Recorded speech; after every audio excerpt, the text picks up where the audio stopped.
House of Representatives voted almost unanimously, 427-1, to pass the Epstein Files Transparency Act. Ahead of the vote, Speaker Johnson told the reporters he would vote in favor of the bill despite concerns about the bill's language. Now, the concerns, and I spoke with him about this over the weekend, was they want to make sure that the victims are protected. And there's also concern about some of the files related to the transcripts of the grand jury investigation, and that they just want to make sure that the process is protected, because this is in some ways setting precedent. But again, I think this is reflective of where the American people are in terms of their trust of government. And I do believe that we've got to be at a place where we have to, until we can restore trust in our government, which there's almost zero, there has to be maximum transparency, but there has to be protection for the victims as well. The bill now heads to the Senate, which is, we're going to see if they're going to take up the bill and what they'll do with it. So joining me now to talk about this and a bit more is Senator Roger Marshall of Kansas. He serves on several committees, including the Budget Committee and the Finance Committee. Dr. Marshall, welcome back to Washington Watch. Thanks so much for joining us. Tony, it's always great to be with you. Hey, before we get into the Epstein files, Senator, we were just talking in the last segment about the health care debate and the vote to extend these subsidies. But the bigger issue for us is making sure that Hyde provisions protect taxpayers from being drug into the abortion business. What's the latest? Well, Tony, we got your back on this one. Whatever we do, if we do anything, we are going to use the Hyde language, the Hyde Amendment language, to protect any type of federal dollars. When the ACA was written, they didn't do a good job of protecting those dollars.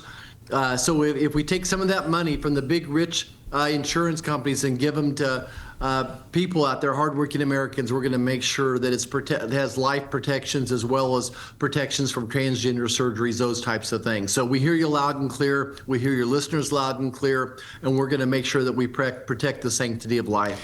And Dr. Marshall, there's also some, and I didn't mention this in the intro, but those who watch the program frequently know that you're on the program a lot. You are a medical doctor. You've delivered over 5,000 babies.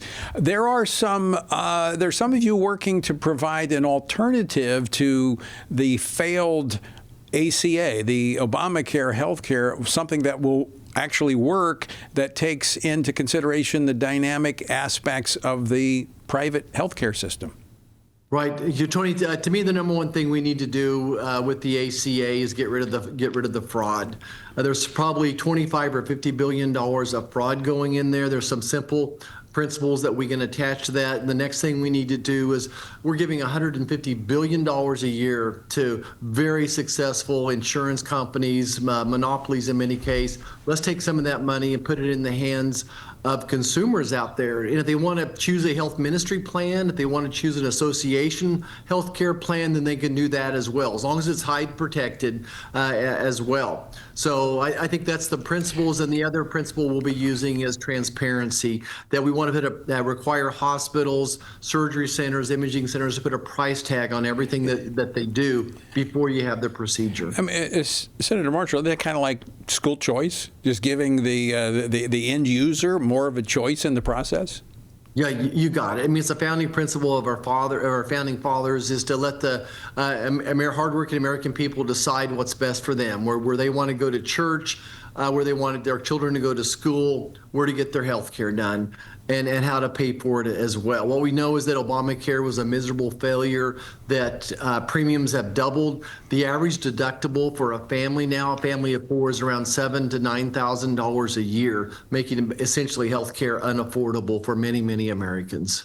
All right, Senator, I want to turn back to the Epstein files. It's worth noting that there is an ongoing bipartisan investigation into the Epstein crimes, and that it's already produced tens of thousands of pages of documents from the DOJ and from the Epstein estate.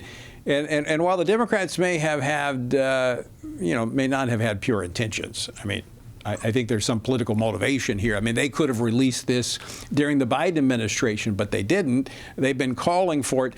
But isn't it a good practice, given the low level of trust that the American people have in government, for transparency?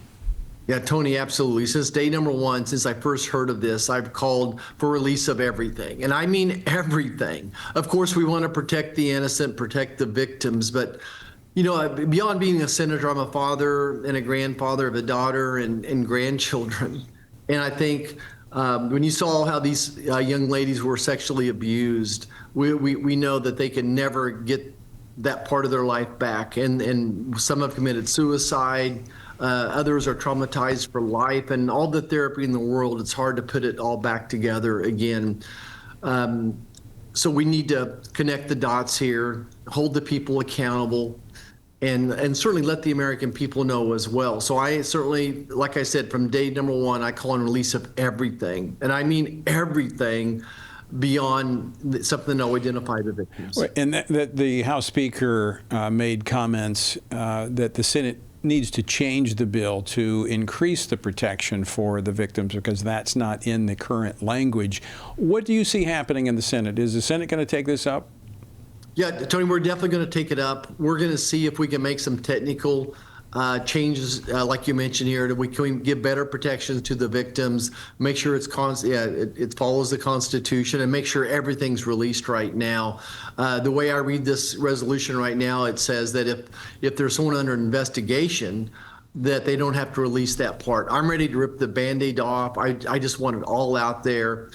So we are taking it up. We'll see if we can make a couple easy technical changes to improve it and get everything out there. So the Senator Thune and the leadership, they're committed to moving forward with the vote?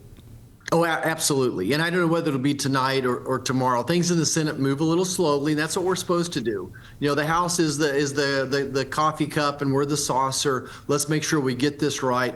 And again, my principles are let's make sure we protect the victims, and number two, make sure we get everything out there that we can. So maybe we can make a couple short tweaks tonight and maybe vote on it either later tonight or in the morning.